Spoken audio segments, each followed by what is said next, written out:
Thursday golf day, and I'm heading up to Trent Park, back to the range, but this time I'm going to be meeting with their head coach down there, who's going to give me an M.O.T player evaluation session.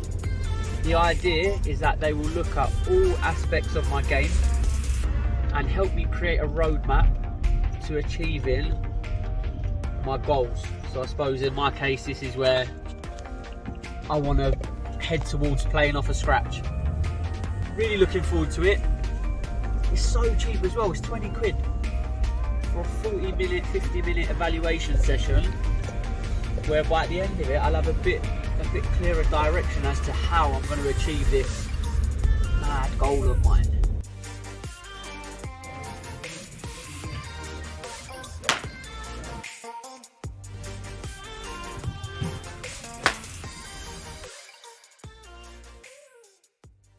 Gone right across the line, so you're very shallow here.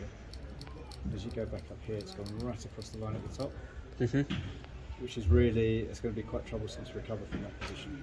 So as a general rule of thumb, the more constant your shaft angle is throughout the swing, so for example your shaft angle matches this line, and it's like this, it's like this, it's like this, it's fairly constant, always pointing in the same kind of direction, you'll tend to be quite consistent with your ball striking. Okay.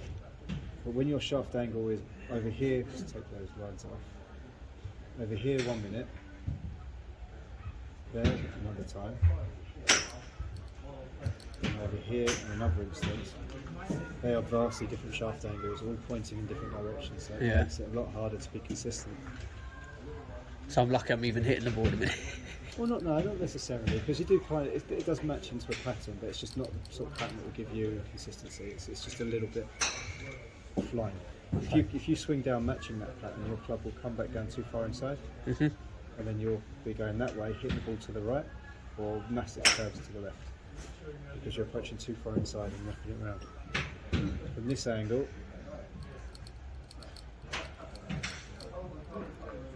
so the issues here, left knee's over bent. You can see that in both views. This is just slightly too bent, which is pushing your bum out. So you're hugging one line instead of staying between them. Yep. And then because your bum's out over here, that automatically gives you this kind of zigzag look. It gives you this zigzag look. So that's gone in, that's over there, and then that's over there. Right. And then when you're tilted over that way, it makes it quite hard to complete your swing. So then your left arm bends. And puts a lot of strain on this shoulder here, which is what you've been feeling. Yeah. So rotating more isn't what the problem is you don't need to rotate more to relieve pressure on that shoulder. You need to sort out your spine tilt, because right now you're tilted too far that way. We need you to be more upright with your spine angle, and that will straight away open up the space for your arms to travel into, and not strain your shoulder to try and get through to that spot. Okay.